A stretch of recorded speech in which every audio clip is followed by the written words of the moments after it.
Welcome to Pulse Check, where we have quick conversations about how to help people across Alabama live healthier lives. Today, we're talking about nutrition, but maybe in a little different way than what you're used to hearing it discussed. Joining me is Lita Chatham, a registered dietitian, public health advocate, and president-elect of the Alabama Dietetics Association. Lita works with the Alabama Department of Public Health and is involved in statewide efforts to support healthier communities through education, partnerships, and nutrition resources. She's also passionate about helping families develop healthier relationships with food without shame, guilt, or unrealistic expectations. Lita, thank you so much for being here. Thank you so much for having me. Absolutely. I think this is going to be a really great conversation.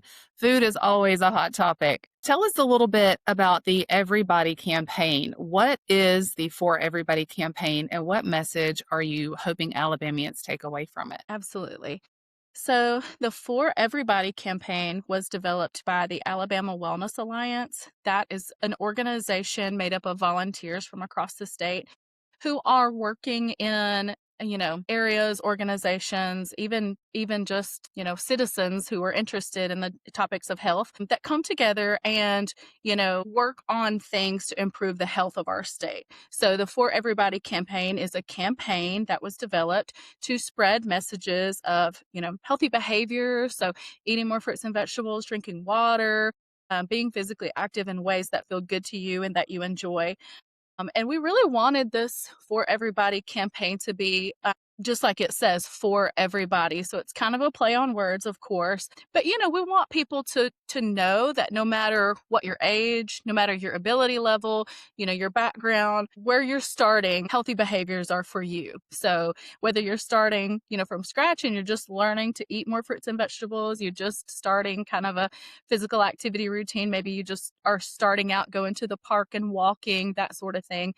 Healthy behaviors are really for everybody. We really wanted to encourage people to just start where you are. It doesn't have to be an intense regimen to really benefit your health. So just choose something that feels attainable to you and get started. And that's the message that the For Everybody campaign really promotes. Those materials are on our website. They are designed to be used by communities. So if a community has, if they're trying to promote health and wellness, we have graphics, information, we have sample social media posts, et cetera, that are part of that campaign. We really wanted it to be a resource for communities to help promote their health and wellness messages. Right. So there's resources in addition to the messaging. There's kind of the how-to behind the why-to. Absolutely. Yeah. And you've said that healthy eating doesn't have to be complicated. Why do you think that nutrition has become so overwhelming for people? It's a great question. And I really think it comes down to that a lot of the, quote unquote nutrition information that we're seeing is actually marketing in disguise. And so, knowing the difference between when are we receiving information that is evidence-based, that is really meant to educate us so that we can make healthier choices for ourselves, and then when are we receiving information that has a purpose of selling us something?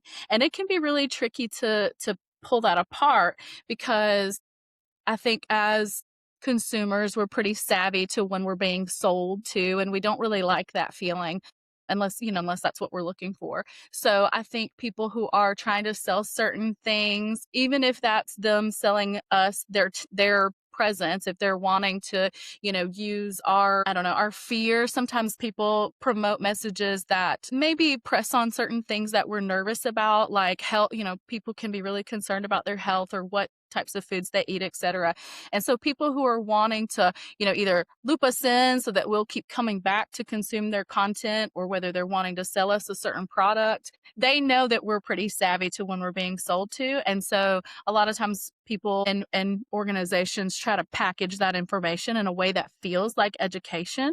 So knowing when it is that this information is actually trying to sell us something is a little more difficult, I think, as people get better and better at that. And so it can be confusing for us because we're getting information from various sources. So some of the information is coming from places like registered dietitians, or like your organizations like the American Heart Association, et cetera, who really are promoting evidence-based information, nutrition information. And then we might be getting information that is a little bit more skewed towards a certain product or a certain influencer, certain, program, etc. And so if you're someone who's just being flooded with those messages, it can feel really confusing. And if you are wondering, where to turn for that evidence-based information, like really what are the things we should be doing, I would just recommend that you get your information from reputable sources. So registered dietitians, I mentioned the American Heart Association. There's also the American Diabetes Association. If that's something that someone is experiencing, that can be your resource. So just ensuring that you know where your information is coming from and that it is a source that's reliable and trustworthy. So it's overwhelming because, like you said, you use the word flooded. We're flooded with information. And then on top of that, it's hard to know what is real and science based versus what is maybe an influencer who wants me to follow along their journey so that I can buy their product, consume their content. So that's making it just a little bit harder. And your advice is we really have to do some due diligence. I mean, there's a little bit of personal responsibility in this to do our own due diligence and find the right information. That's right. You also talk a lot about behavior focused nutrition instead of weight focused messaging. What's the difference and why does it matter? Yeah. We see, especially with social media, with marketing, bodies that we see in magazines and on TV, etc. They tend to all look very similar. And so we can start to think that that is the only kind of body that everyone should be striving for. But I think if we actually pause and look around our actual selves in the grocery store, when we're running errands, like the people in our actual lives, we see that bodies come in a variety of shapes and sizes, and that's not a bad thing. So bodies are supposed to be different. And, when we talk about behavior focused health behaviors that are focused on behaviors and not weight, what that means is, no matter how much a person weighs or how their body looks, whether their body doesn't look like someone you would see in a magazine, etc., those health behaviors are still going to benefit your health no matter what. So sometimes when you adopt healthy behaviors, when you start, like I said before, eating more fruits and vegetables, when you start getting adequate sleep, you start drinking adequate water, start exercising, being physically active in ways that feel good, sometimes weight loss can occur with that. And sometimes it doesn't. And, we can't really control our weight in the way that we would necessarily like or are led to believe. But what we can control is, are the behaviors and the healthy lifestyle, the healthy behaviors that we engage in. And so no matter how that affects your weight, even if your weight does not change, eating more fruits and vegetables, being more physically active, etc., those things are going to benefit you. And if you are focusing on your weight and it's not moving at all or not as quickly as you want it to move, it can encourage you to adopt some less healthy behaviors that are just going to do the opposite of what you're really trying to do. So it really is better to just focus on those healthy behaviors and not stress so much about where the scale moves or doesn't move. That's really great advice. And we know our kids are watching us as we are doing these different things. You and I have talked before about when my oldest daughter was 9, I noticed she would come into my bathroom and hop on the scale, which I thought was odd for a 9-year-old. But then I realized I was hopping on the scale. And so we just put the scale up and remove that as, something that she saw me do so that, and eventually it, she wasn't looking for it. But what are some healthy habits parents can focus on with their kids that have nothing to do with the number on a scale? Well, I love that you noticed that that was your conclusion. Just put the scale away. I think that was really smart. Those are really good instincts. I've noticed that, the emphasis on body type, the way your body looks, starts really early. And, as a parent, and as a parent with, of girls who have friends, etc., I've heard some really discouraging messages from young girls that about their own bodies that I really didn't expect to hear at such young ages.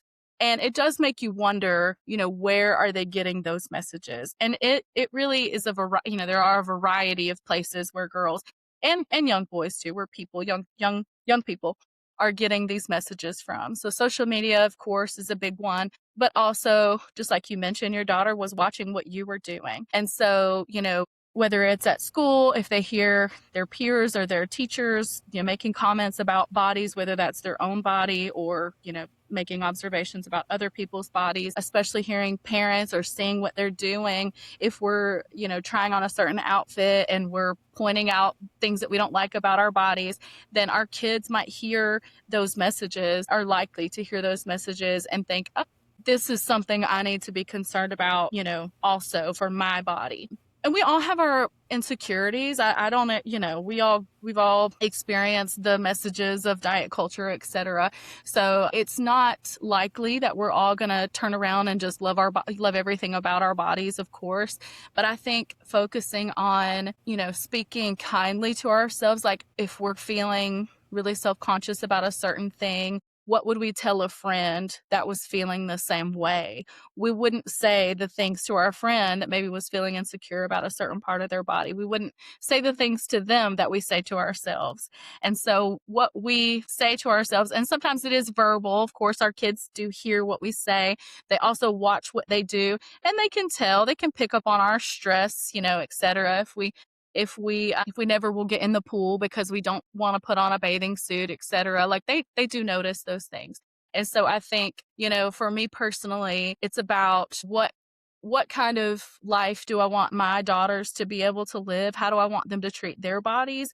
And then I do my best to treat my body that way, even if it doesn't feel the most natural to me, because I want to be that role model for them. And that's what I want them to see. That's really great, Lita. You've talked a lot about influencer culture and social media, and it is everywhere. It's pervasive. What are some of the biggest nutrition myths or misleading claims that you're seeing online right now? Well, as a dietitian, it's nearly impossible for us to keep up with all the misinformation, right? Like you could spend your entire day and week chasing down, nutrition misinformation and trying to refute those claims. I will say in general that nutrition myths, I guess misinformation, tend to cycle around. So you'll see, someone recommending low carb, see someone recommending low fat, or then they're recommending the keto diet, then they're recommending a high protein diet. And those things, like I said, they tend to cycle in and out. So just because, for example, just because one thing is not what's being recommended anymore, you'll probably see it again in the future. And so instead of trying to refute individual nutrition claims, I really just focus on continuing to be a voice of like, these are the evidence-based things, and they really haven't changed that much over the years. Of course, as we learn more studies are done, there have been small tweaks with certain things, but overall the general nutrition advice information really hasn't changed that much. And just so trying to be a steady voice of, reason. And so those things are, I've mentioned a couple times, just making sure you're eating fruits and vegetables, making sure you're getting enough water, making sure you're getting enough sleep. I mean, healthy nutrition is about supporting your life, supporting a healthy life, and it can help you manage a chronic condition if that's something that you're experiencing. It can help reduce the likelihood that you will develop a chronic condition, but it's not a magic pill. And so as a dietitian, who studies nutrition and obviously believes in good nutrition, and I'm never going to tell someone that this is a magic fix, that it's going to fix all your problems. And so I would be very wary of messages like that. That would, to me, would be like a little spidey sense that I'm trying to be sold something right now if someone's telling me this is going to fix all my problems. Because as a registered dietitian, I can tell you, yes, we should engage in these healthy behaviors. We should do the best we can as far as eating healthy foods, living a healthy lifestyle, but we also need to leave room for flexibility, for joy, for we can't necessarily, eating healthy is not going to mean we never get sick, right? It's going to be supportive of a healthy lifestyle, but it's not a quick fix. So be wary of anyone that's telling you otherwise, is what I would say. So that's a quick sign if somebody says, I can take care of this problem and all you have to do is this minimal thing, and it'll just solve everything, then that that's probably not reputable, right? Yeah. And I mean, if you have, there are some situations, like, for example, if you have celiac disease, obviously cutting out gluten is going to be, it's going to really be beneficial for your health. But those are more medical conditions, and that information really would come from a doctor or registered dietitian. But just in general, if someone's saying all you have to do is, eat more protein or eat, the keto diet and everything's going to be wonderful, those are the kind of things where I'd be like, I don't know about this. Maybe you should think a little bit about what this person's actual goal is. Yeah, when they recently started putting protein in and on everything and telling us we just need to focus on our protein, I bought some of those protein chips and they're pretty good. I mean, I like the taste of them. And then I realized I don't eat chips. Like in regular life, I'm not somebody who's going to reach for a bag of chips. I don't have a 3 p.m. bag of chips, but then I have brought these chips into my house just because they said protein. And I thought that was really interesting. I had to take a step back and say, this isn't something I eat, you know? So, not that I never have a chip, but it's just not a daily habit, you know? Yeah, and we're all, I mean, we are human. We're all going to fall for the clever marketing sometimes. And that's what happens. These companies are smart. They know, like, oh, protein is a buzzword. Let's, our product has protein. Let's put that on the label. And, you can see things, sometimes you can see on labels things that say gluten free, and it's like something that never had gluten in it in the first place. And of course, that can be helpful because someone is, if they're looking for things that aren't gluten free, even knowing which things are naturally gluten free is helpful. But some of those things coincide with, crazes where all of a sudden everyone is trying to do gluten free just because they have, been told that that's the healthier choice. Or you'll see things labeled as non-GMO or, things like that. That's like there's not even a GMO version of this. So it's like they're just putting things on labels because they are buzzwords and they know that people will see that and they'll think, oh, well, if it's on this label, then it must be, healthy, must be the healthier version, etc. And a lot of times they haven't even changed anything about their product. They just put a new label on there to try and hook you into purchasing it. And it's okay that they got you that time. I think it's really great that you recognize that and, are pivoting. That's the best we can do. Pivot. That's the best we can do. Well, but for somebody who feels overwhelmed, what's one small nutrition change that can make a meaningful difference? Like, I can't, take on the world, but if I could do something small today, what would be make a meaningful difference? Yeah, that's a great question. I would say the best place to start. Now, you said nutrition, so I would start with getting adequate sleep and drinking enough water. But besides those two things, really talking about the nutrition side, I would say the one thing I would start with is start working towards making half your plate fruits and veggies. So it's always more helpful when you're looking at adding things versus taking things away. And so if you're focusing on, taking away certain foods or eating less of foods that you really like, that can, feel not great. And so if you're focusing on adding things, so adding fruits and vegetables to your meals, the recommendation is make half your plate fruits and veggies.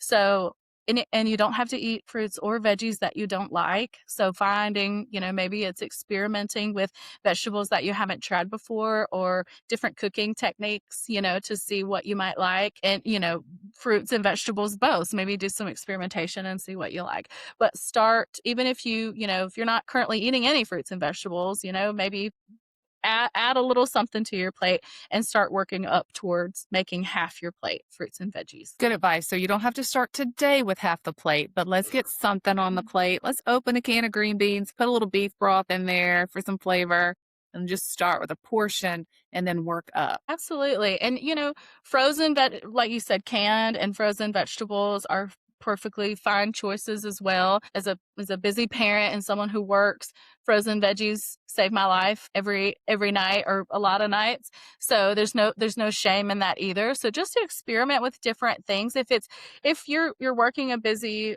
job and then you have to come home and you have to chop a bunch of veggies, you're probably not going to do that. I mean, some people will, but I'm not going to. Uh, if you're busy and if it's going to take you 45 minutes to chop all your veggies, it's probably not going to happen. So kind of identifying what are those barriers? Is it because I need to try some different things that I haven't tried before to see what I might like? Or is it because, I've really been internalizing messages that only fresh vegetables, fresh fruit are good enough.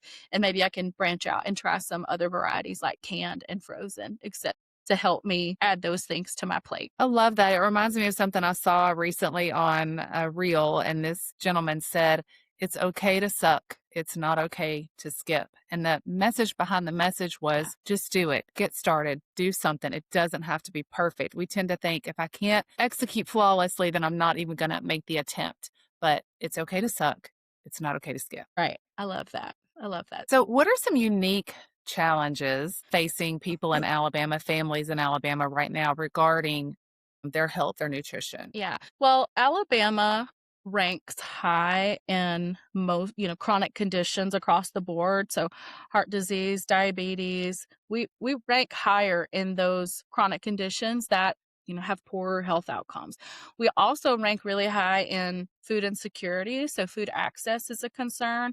And so if you think about that, it's very related, right? Like if we're having trouble accessing foods, especially those healthier foods like fruits and vegetables that are going to help support our health, help us live a healthier lifestyle, then of course it's going to lead to, the development, the worsening of those chronic conditions. So I would say food access is a big one, and also managing any, because obviously not developing a chronic condition is ideal. That's not going to be the case for every single person. So if you have developed a chronic condition, then the goal is to manage it and live the healthiest life that you can live. And so access to those healthy foods is going to help you manage those conditions as well. So I'm going to say food access number one, but also just, managing those chronic conditions that Alabama tends to rank highest in as well. Gotcha. Well, what kind of resources or programs are available through the Alabama Department of Public Health or healthy communities that people may not know about? Yeah. So on the Alabama Department of Public Health website, we do have a web page for food access where you can find information and contact numbers, phone numbers for different food access programs in the state. So, if someone is in need of some assistance with food, if they've tried to apply for SNAP or something in the past and were not able to qualify for that based on income guidelines or whatever, there are other options, and sometimes people don't know what the other options are. So we wanted this resource to be a good landing place where people could really make sure that they have investigated all the avenues, because we want people to have access to those foods and get the food assistance that they need that is available to them that they qualify for. So there is that information. There's a food access webpage there. People can check out what the options might be if they're looking for some food assistance. There's also the Alabama 100 Miles Challenge, which is a way to, I guess, encourage more physical activity. So the idea is, so you sign up for a profile, create a profile, and you can just log your physical activity time. And the idea is to get 100 miles in a year. And that sounds like a lot, but it's really only 2 miles a week if you think about it. So it's just a fun way to track. You can create a profile for your dog or for your kid. So you can see over the year how many miles your dog got, when you took them for walks, etc. So that's really fun. We also have a variety. Oh, we mentioned the For Everybody campaign, which has those graphics and those sample social media posts that people can utilize on the website. We also have a variety of online handouts that are meant to be printed and shared or viewed on the website. Things like nutrition handouts that show what a healthy plate looks like, and again, talking about half your plate fruits and vegetables, and other things of what a healthy plate looks like. And then we have fun like seasonal checklists. We have one for each season. And for summer, for example, it's going to be things like try a new fruit or veggie, take a walk, go for a swim. So it's just little nudges of things that you can get ideas of, like, what are some healthy behaviors that I can engage in? Because sometimes, I don't know about you, Angie, but sometimes I have like a whole day in front of me. Maybe it's the weekend, and like almost having so many options is overwhelming, because I'm like, how am I gonna spend this day? And so sometimes having just a list of things, people can just quickly be like, oh yeah, that sounds good, I'll do that. And so just little nudges and reminders of some fun and healthy things that you can do. So we have lots of handouts and resources there. We also have a healthy vending machine program. It's if someone has a vending machine on site that they manage and they want to offer some healthier choices in the vending machine. We all know a vending machine is not going to be your go-to choice for a healthy meal or a healthy snack, but sometimes it's the only thing that you have access to. And if you're going to run out to the vending machine, it is nice to have healthier choices. And so the Alabama Healthy Vending Machine program can help people make sure that there are some healthier choices in the vending machine. So we have lots of good stuff on our website, I think, that people can really utilize and take advantage of. Awesome. Well, last question. If there's one thing that you wish more people across Alabama understood about nutrition, what would it be? If you just had one thing that they could absorb. That's a great question. I am going to say that I think stress around nutrition does more harm than good. I think that's what I'm gonna say, because there's so many directions that question could go in, but I definitely think, when we talk about we've talked about some of this already, but as we, adopt these healthy behaviors, and I really liked the example that you gave about it's okay to suck, but it's not okay to skip. And that, is the same idea, to where, just because maybe tonight's not a perfect night and you didn't make half your plate fruits and veggies, if you tried maybe you tried something new and you didn't really like it, that was still progress. Like, you still tried it, and it's information for going forward. So I think, we put so much stress on ourselves to eat a perfectly balanced diet, or to eat, foods that are balance our plate exactly, or the most healthy foods, or trying to optimize every single part of nutrition. And I think that leads for a lot of us to just stress, and the just never mind, I'm tired of thinking about this, I'm just gonna give up on it mentality. So I think, especially talking about feeding kids, I like to say take stress off the menu for kids, but I think that definitely applies to ourselves also. So that's the number one advice that I would give people about nutrition, is just take stress off the menu. I love that. That's perfect. Well, thank you for sharing. Thank you for telling us about the website and all the different resources. Can you repeat that website one more time just to make sure that people caught it? Yeah, the website is alabamapublichealth.gov/NPA, and then you'll see a variety of web pages on the left side that you can kind of navigate through from there. Perfect. Well, thank you. And if you're watching this and you want to know more about Pulse, or you want to view more stories like this one, you can go to alabamapulsemagazine.com. And if you have any thoughts on who we should have as a guest, or information, topics we should cover, let us know in the comments. And thanks for joining.